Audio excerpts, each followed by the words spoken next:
श्री राम जय जय राम, श्री राम जय जय राम। ओम श्री गणेशाय नमः, ओम श्री गुरुवे नमः, ओम श्री सीतारामचंद्राभ्यां नमः, ओम उमामहेश्वराभ्यां नमः, ओम श्री एकादशी दशेश्वरां सरकारते नमः। शान्ताकारं भुजगशयनं पद्मनाभं सुरेशं, विश्वाधारं गगनसदृशं मेघवर्णं शुभांगं, लक्ष्मीकान्तं कमलनयनं योगिभिर्ध्यानगम्यं, वन्दे विष्णुं भवभयहरं सर्वलोकैकनाथं। यं ब्रह्मा वरुणेन्द्ररुद्रमरुतः स्तुन्वन्तो दिव्यैस्तवैः वेदैः साङ्गपदक्रमोपनिषदैः गायन्ति यं सामगा, ध्यानावस्थितद्गतेन मनसा पश्यन्ति यं योगिनो, यस्यान्तं न विदुषुरासुरगणा देवाय तस्मै नमः।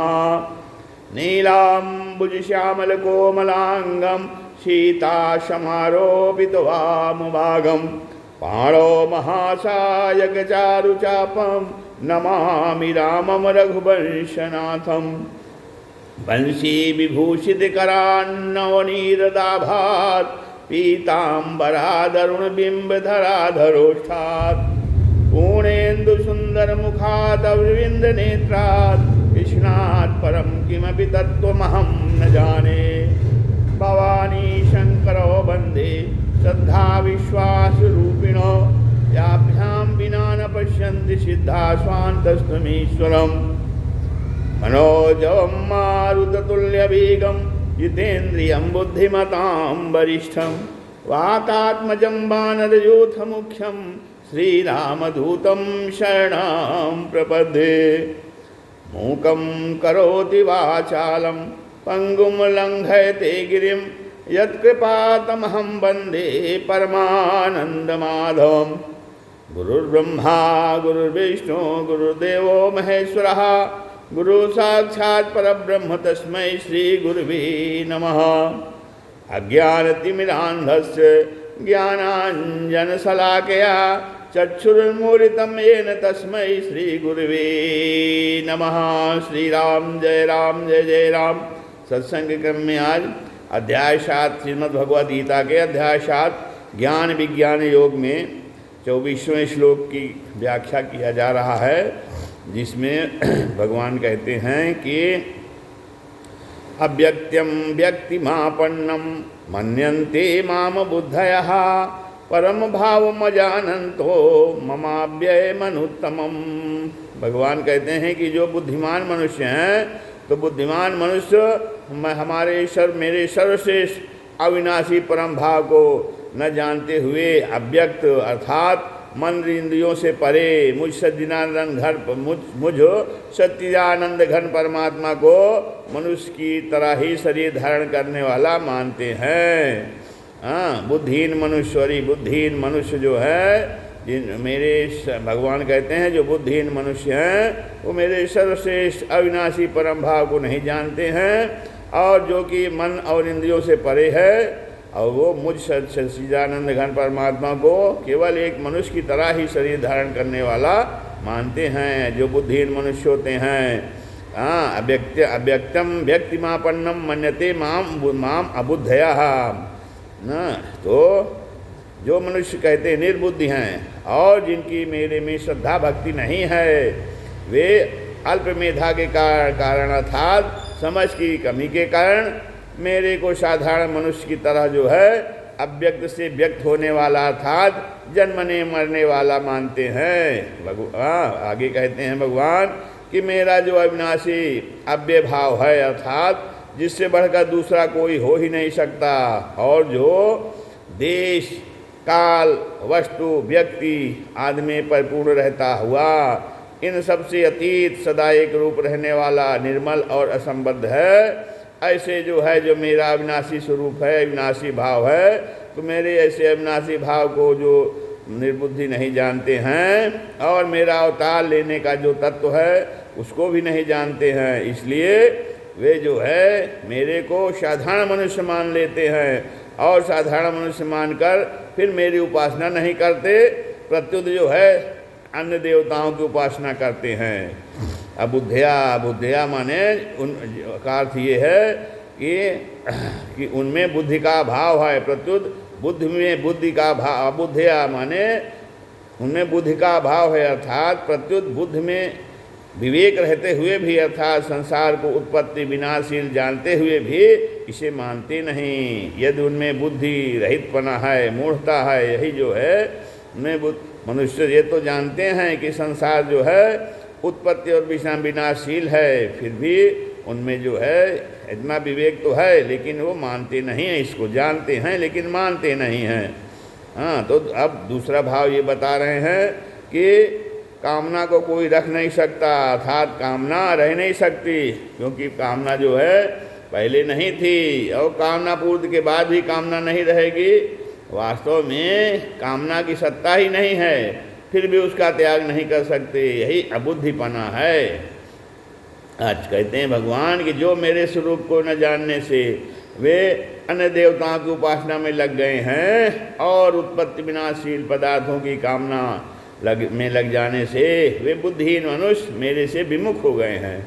हाँ, जब भगवान से विमुख हो गए हैं, फिर कहते हैं भगवान कि यद्यपि वे मुझसे मेरे से अलग नहीं हो सकते तथा मैं भी उनसे अलग नहीं हो सकता, फिर भी तथापि जो है कामना के कारण ज्ञान उनका ढक गया है, और जब ज्ञान ढक गया तो ज्ञान ढक जाने से वे देवताओं की तरफ खींच जाते हैं। हाँ, अब अगर वे मेरे को जान जाए तो फिर केवल मेरा ही भजन करते रहें। हाँ, तो क्योंकि बुद्धिमान मनुष्य कौन है? बुद्धिमान मनुष्य वे होते हैं जो भगवान के शरण होते हैं, वे भगवान को ही सर्वोपरि मानते हैं। हाँ, तो भगवान कहते हैं मन एवं मनाधस्य मन बुद्धि निवेश है, माने जिनकी बुद्धि और मन भगवान में लग गया वही मनुष्य जो है, हाँ, और वो बुद्धि और मन से जो है वो भगवान की शरण में हो गए तो वो भगवान वैसे मनुष्य बुद्धिमान हो कहे जाते हैं, क्योंकि वो भगवान को ही सर्वोपरि मानते हैं। और अल्प मेधा वाले मनुष्य को होते हैं, कम बुद्धि वाले, जो देवताओं के शरण होते हैं और वे देवताओं को अपने से बड़ा मानते हैं, जिससे उनमें थोड़ी नम्रता सरलता रहती है। हाँ, तो अल्प बुद्धि वाले जो मनुष्य हैं वो देवताओं को अपना मानते हैं, देवताओं के शरण में रहते हैं हाँ, और जो बुद्धिमान मनुष्य होते हैं वो भगवान के शरण में रहते हैं और भगवान को ही सर्वोपरि मानते हैं। इसलिए जो अल्प बुद्धि वाले मनुष्य होते हैं वो क्या करते हैं, जो भगवान को देवता जैसा भी नहीं मानते किंतु साधारण मनुष्य जैसा ही मानते हैं। हाँ, वे अपने को ही सर्वोपरि सबसे बड़ा मानते हैं, जो अबुद्धि वाले मनुष्य होते हैं, और यही तीनों में अंतर है। तो अब यहाँ भाव मजानंता पद का तात्पर्य है कि मैं अज रहता हुआ, अविनाशी होता हुआ, भगवान कहते हैं कि मैं अज रहता हुआ, जन्मा रहता हुआ, अविनाशी होता हुआ और लोगों का ईश्वर होता हुआ ही अपनी प्रकृति को वश में करके योग माया से प्रकट होता हूँ। इस मेरे परम भाव को बुद्धिहीन मनुष्य नहीं जानते हैं। अनुत्तमम का तात्पर्य है कि जिसको क्षर से अतीत और अक्षर से उत्तम बताया था, जिससे उत्तम दूसरा कोई है ही नहीं। अनुत्तमम, हाँ, ऐसे मेरे अनुत्तम भाव को वे नहीं जानते हैं। हाँ, अब इसमें विशेष बात क्या है, 24वें श्लोक का अर्थ ऐसा भी करते हैं कि अव्यक्तम माम व्यक्तिमापन्नम मन्यते अबुद्धया, अर्थात जो सदा निराकार रहने वाले मेरे को केवल साकार मानते हैं वे मनुष्य निर्बुद्धि हैं, क्योंकि वे मेरे अव्यक्त, निर्विकार और निराकार स्वरूप को नहीं जानते।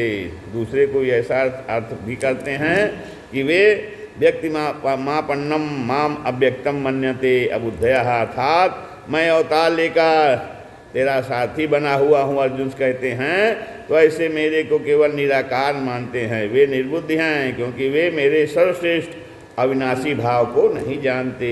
अब ये दोनों अर्थों में कोई भी अर्थ ठीक नहीं, कारण ऐसा अर्थ मानने पर केवल निराकार को मानने वाले साकार रूप की और साकार के उपासकों की, साकार रूप के उपासकों की निंदा करते हैं, करेंगे, और केवल साकार मानने वाले निराकार की और निराकार के उपासकों की निंदा करेंगे। यह ये सब एक देशी एक पक्षी है।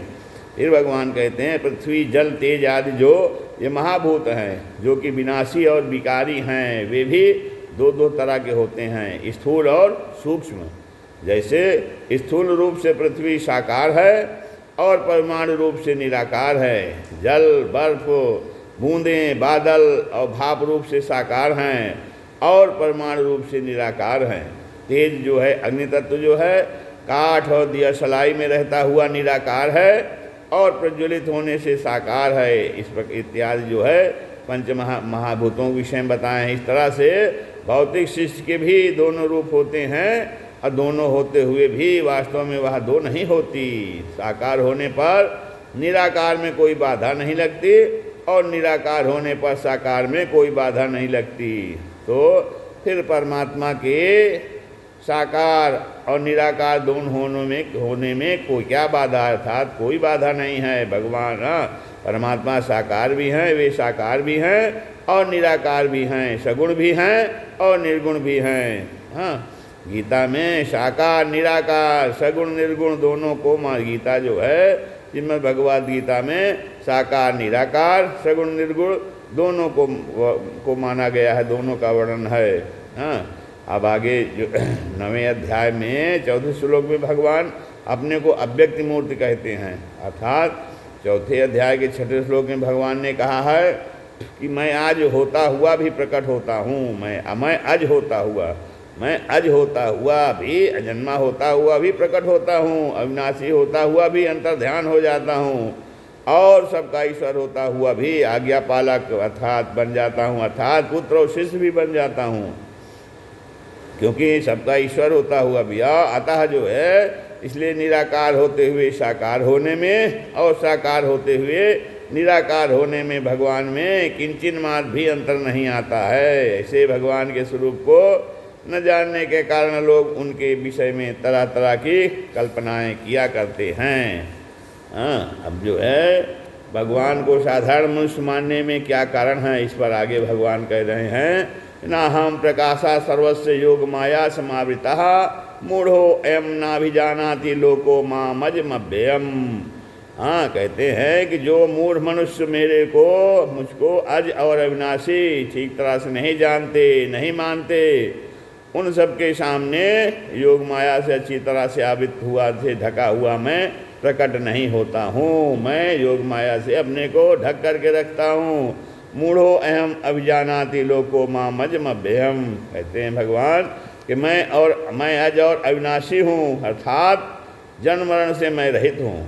ऐसा होने पर भी मैं क्या होता हूँ, प्रकट और अंतर्धान होने की लीला करता हूँ, अर्थात जब मैं अवतार लेता हूँ तब अजन्मा रहता हुआ ही अवतार लेता हूँ और अव्यक्त आत्मा रहता हुआ ही अंतर्ध्यान हो जाता हूँ। जैसे सूर्य भगवान उदय होते हैं तो हमारे सामने आ जाते हैं और अस्त होते हैं तो हमारे नेत्रों से ओझल हो जाते हैं, छिप जाते हैं।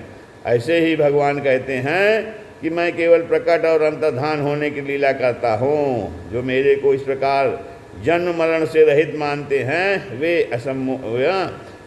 असम्मूढ़ हैं, परंतु जो मेरे को साधारण प्राणियों की तरह जन्मने मरने वाला मानते हैं वे मूढ़ हैं। तो भगवान कहते हैं भगवान को आज अविनाशी न मानने में कारण है कि इस मनुष्य का भगवान के साथ जो स्वतः अपनापन है उसको भूलकर इसने शरीर को अपना मान लिया है। कि यह शरीर ही मैं हूँ और यह शरीर मेरा है, इसलिए उसके सामने पर्दा आ गया है, जिससे वह भगवान को भी अपने समान ही जन्मने मरने वाला मानने लगा है। अब जो मूढ़ मनुष्य है, मूढ़ मनुष्य भगवान कहते हैं मूढ़ मनुष्य मेरे को आज और अविनाशी नहीं जानते। उनके न जानने में दो कारण हैं। कौन कौन? एक तो मेरा योग माया से छिपा रहना और उनकी मूढ़ता। भगवान कहते हैं हम अपने को योग माया से छिपा करके रखते हैं और वे मूढ़ हैं, इसको नहीं समझ पाते हैं। जैसे किसी शहर में किसी का एक घर है और वो अपने घर में बंद है तथा शहर के सबके सब घर शहर की चार दीवारी पर गोठे में बंद हैं। अगर वह मनुष्य बाहर निकलना चाहे तो अपने घर से निकल सकता है, पर शहर की चार दीवारी से निकलना उसके लिए हाथ की बात नहीं है। हाँ, जो है यदि इस शहर का राजा चाहे, उस शहर का राजा चाहे तो वह चारदीवारी दरवाज़ा भी खोल सकता है और उसके घर का दरवाज़ा भी खोल सकता है। अगर वह मनुष्य अपने घर का दरवाज़ा नहीं खोल सकता तो राजा उस दरवाजे को तोड़ भी सकता है। ऐसे ही यह प्राणी है, यह प्राणी अपनी मूढ़ता को दूर करके अपने नित्य स्वरूप को जान सकता है, परंतु सर्वथा भगवत तत्व का बोध तो भगवान की कृपा से ही हो सकता है। भगवान जिसको जनाना चाहे वही उनको जान सकता है। श्री रामचरितमानस में गोस्वामी तुलसीदास जी कहते हैं, सोई जाने जेहि देहु जनाई, सोई जाने जेहु देहु जेहि देहु जनाई, अजानत तुम्हें हो जाई। अगर मनुष्य सर्वथा भगवान के शरण हो जाए, तो क्या होगा, तो भगवान उसके अज्ञान को भी दूर कर देते हैं और अपनी माया को भी दूर कर देते हैं। यदि मनुष्य जो है भगवान की शरण हो जाए, ना हम प्रकाशा सर्वस्व योग माया समाविता, कहते हैं उन सब के सामने अर्थात उस मूल समुदाय के सामने भगवान कहते हैं मैं भगवत रूप से प्रकट नहीं होता हूँ, कारण कि मेरे को अज अविनाशी भगवत रूप से जानना अथवा मानना ही नहीं चाहते। प्रत्युत वे मेरे को असाधारण मनुष्य मानकर मेरी अवहेलना करते हैं। अतः जो है उनके सामने भगवान कहते हैं मैं अपने भक्त वत्सल स्वरूप से प्रकट कैसे हो। तात्पर्य है कि भगवान कहते हैं जो मेरे को अज अविनाशी नहीं मानते, प्रत्युत जो है मेरे को जन्मने मरने वाला मानते हैं, उनके सामने मैं अपनी योग माया में छिपा रहता हूँ और सामान्य मनुष्य जैसा ही रहता हूँ। परंतु जो मेरे को अज अविनाशी और संपूर्ण प्राणियों का ईश्वर मानते हैं, अब मेरे में श्रद्धा विश्वास रखते हैं, उनके भावों के अनुसार मैं उनके सामने प्रकट रहता हूँ। बाकी कहते हैं कि भगवान की योग माया विचित्र विलक्षण अलौकिक है। मनुष्यों का भगवान के प्रति जैसा भाव होता है उसके अनुसार ही वे योग माया समावित भगवान को देखते हैं। जिनकी रही भावना जैसी प्रभु मूरत दिन देखी तैसी। तो यहाँ भगवान ने कहा है कि जो मेरे को अज अविनाशी नहीं जानते वे मूढ़ हैं। और 10वें अध्याय के दूसरे श्लोक में भी कहा है कि देवता और महर्षि मेरे प्रभाव को नहीं जानते। इस पर शंका होती है कि भगवान को अज अविनाशी नहीं जानना और उनके प्रभाव को नहीं जानना, ये दोनों बातें तो एक ही हो गई, परंतु यहाँ न जानने वालों की मूढ़ बताया है और वहाँ उनकी मूढ़ नहीं बताया है। ऐसा तो इसका समाधान है भगवान के प्रभाव को अर्थात प्रकट होने को न जानना दोषी नहीं है, क्योंकि वहाँ भगवान ने स्वयं कहा है कि मैं सब तरह से देवताओं और महर्षियों का आदि हूँ। जैसे बालक अपने पिता के जन्म को कैसे देख सकता है, क्योंकि वह उस समय पैदा ही नहीं हुआ था, वह तो पिता से पैदा हुआ है, अतः उसके पिता के उस जन्म को न जानना दोषी नहीं है। अतः उसका जो है पिता के जन्म को नहीं जान रहा तो दोषी नहीं। ऐसे ही भगवान के प्रकट होने के हेतुओं की पूरा न जानना देवताओं और महर्षियों के लिए कोई दोष नहीं है। अब भगवान के प्रकट होने की कोई सर्वथा जान ही नहीं सकता, इसलिए यहाँ देवताओं और महर्षियों को मूढ़ नहीं बताया है। मनुष्य भगवान को अज अविनाशी जान सकते हैं अर्थात मान सकते हैं। अगर वे भगवान को अज अविनाशी नहीं मानते तो यह उनका दोष है, इसलिए उनको यहाँ मूढ़ कहा गया है। बाकी कहते हैं श्री राम जय जय राम, श्री राम जय जय राम, श्री राम जय राम।